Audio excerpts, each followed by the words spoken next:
এই শীত শুরু হওয়ার পর থেকে রোজ আলু ফুলকপি দিয়ে মাছের ঝোল খেতে খেতে এক প্রকার বিরক্তই হয়ে গেছিলাম।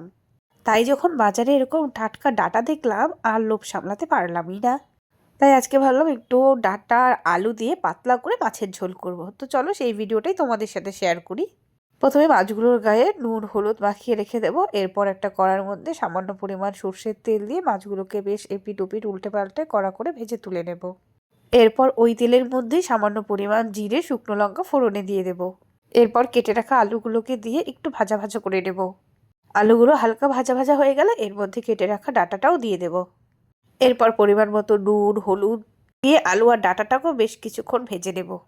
আলু আর ডাঁটাটা ভাজা হয়ে গেলে এর মধ্যে বেটে রাখা মশলাটা দিয়ে দেব।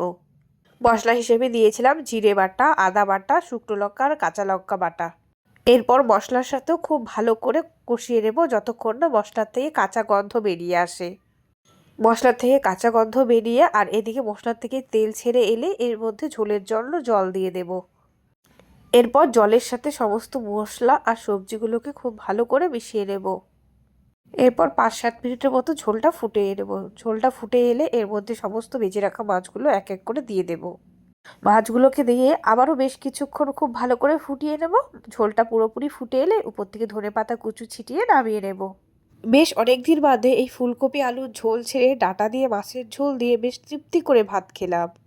তোমাদের আজকের এই রেসিপিটা কেমন লাগলো অবশ্যই কমেন্ট করে জানিও। আর যদি ভালো লেগে থাকে তাহলে লাইক কমেন্ট শেয়ার করে ভালো পাশে থেকো। তোমরা সকলেই খুব ভালো থেকো। দেখা হচ্ছে নেক্সট একটা ভিডিওতে। আজকের মতো এইটুকুই।